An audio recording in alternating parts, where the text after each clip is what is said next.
Welcome back. So you have read about rhetorical analysis. You've actually done a cold reading of the text that we will be analyzing. And now it's time to develop your own analysis. So today we're going to get started on that. And the objectives are to understand a method for really developing your impressions of some text into a clear interpretation. And then I'm going to give you a model for actually structuring your interpretation and writing. So these videos are very crucial. This video, what we do in this, will correspond directly to homework that you need to turn in by Sunday or coming up whenever it is that you're watching this. So if you're going to have an interpretation or a reading, here are the things that you must have. So you must look for some kind of element of analysis. And often in real complex rhetorical analyses, you're looking at many different elements combined. But for this project, I really do want you to just make it easy on yourself and focus on one element in particular. That element might come up in multiple parts of the video, but I want you to choose one thing. Remember that list of things like the visual motifs, the costuming, etc. I want you to choose one of those to analyze. So camera movement, shot composition, some kind of object that you see throughout. Then you need to actually have a clear description of what that thing looks like or sounds like in the text. So before you say what you think it means, you need to be a good describer of the very basic thing. And we call that denotation. What do viewers see on the screen, or what do viewers hear happening? After that, then you express the connotations that arise. What do those visuals or those audio things make us feel or think that is a little bit deeper than the surface level? And then finally, you're going to connect those feelings and those thoughts to that deeper interpretation. So if we see this, if we see a dog and we see it walking across a road, and seeing a dog walking across a road makes us feel sad because the dog is pausing and it looks tentative and looks confused. It makes us feel lonely and worried for its safety. Then perhaps the meaning of the dog in the larger oeuvre is kind of it's helping us understand how this particular text is making us feel like we're lonely and wandering through this world alone. Something like that. We're going to get into some examples of it just in a moment. So I am going to give you an example that actually comes from the video. This means a couple of things. Number one, you cannot use close-up shots of the video with my same interpretation. I also really highly suggest that you do not choose for your analysis close-up shots of the video. I would like you to choose literally anything else. You might choose something about how Janet Jackson is framed in the narrative, and you might conclude or interpret something about her personal life or her music as a whole. You might look at the animals that you see in this video. There are birds, there's like this kind of badger thing. You might look at the presence of alcohol and drinking. You might consider the television screens that you see throughout, or the photography, the photo booths, and the presence of photography throughout. All of those are very interesting elements that you are welcome to analyze. But I'm going to talk about these close-up shots, and so your analysis cannot be exactly the same as mine. I'm using it as an example. So I'm going to say that when I see in the video all of these little, what do I see? What am I looking at whenever I see these close-up shots? I see people's faces in a shot composition on the screen. I see just a few bodies at once. I often see torsos, the upper bodies. There is never a picture of wide open spaces.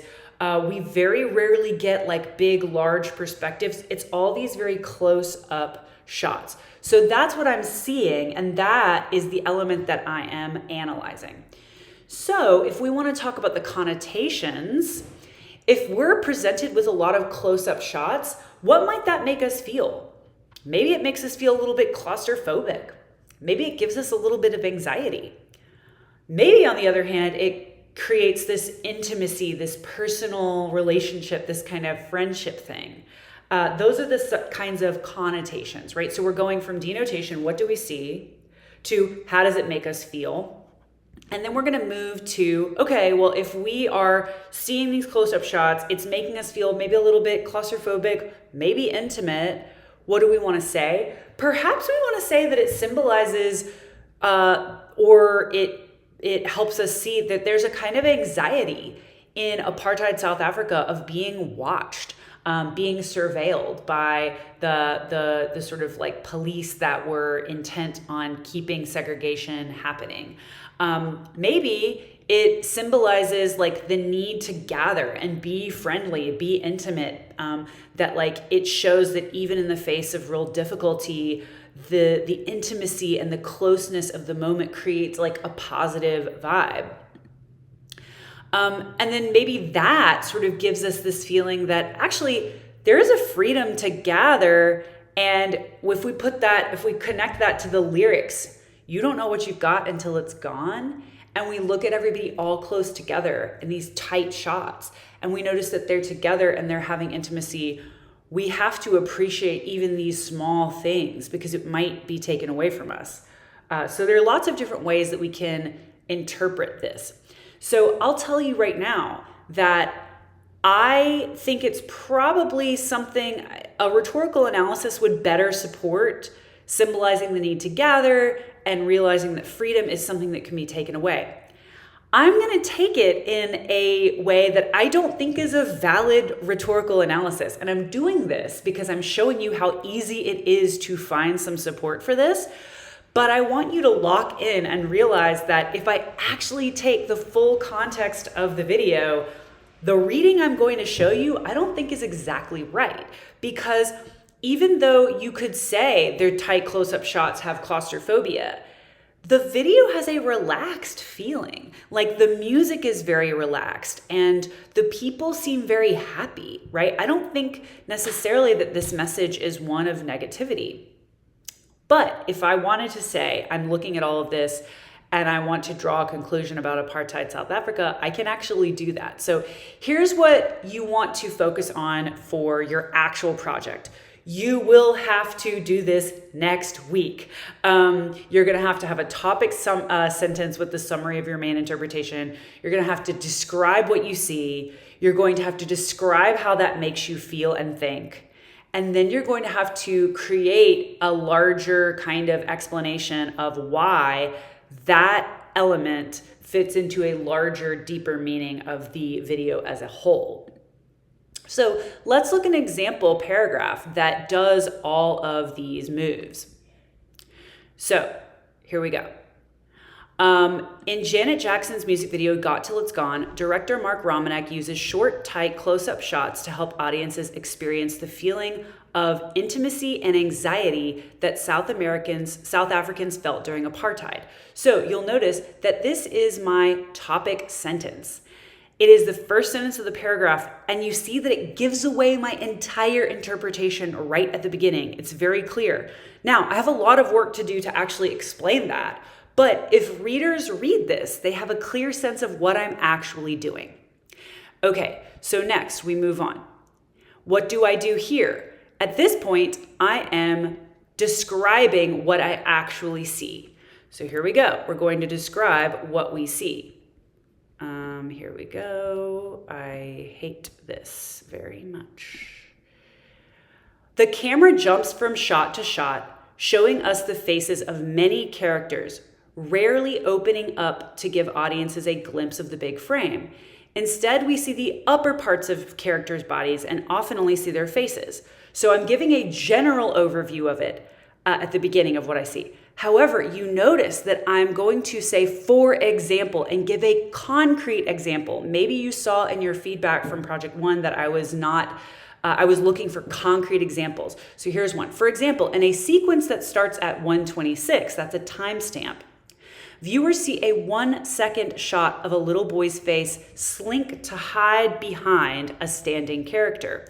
The next 10 seconds give us alternating shots inside a crowded nightclub of Janet's upper body as she sings, and quick glimpses of a group of men staring in the windows at the festivities below. The men are wide-eyed. They are pressed against the glass with some of their hands as a frame over their forehead, as if to create a camera lens of their own. So, I am only telling you what I see. I'm not interpreting yet. I have to tell you what I see. Then I can interpret. So this is the main idea. This is the denotation. And then we're going to say, what is this making us feel? Here's some connotation. The rapid pace of the shots makes the viewer feel like they're restless, looking all over the place. The actions of the characters, the boy hiding himself and the men straining to see through the barrier, almost spy-like. So that is like this restlessness, this spying. And then I say, here's my main interpretation. Remind viewers of life under apartheid. In oppressive societies, people feel like they need to hide their activities for fear of being spied on. The camera's close-up and frantic movements from shot to shot demonstration of hiding and spying mirror the atmosphere of surveillance and anxiety in apartheid South Africa.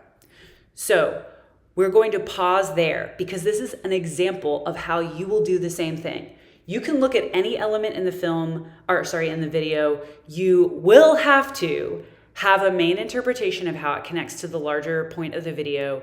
You'll have to describe something that happens, and then you'll have to show the viewers what you think that makes them feel. Describe to the readers what you think it makes viewers feel or think. So that's your first step of this process.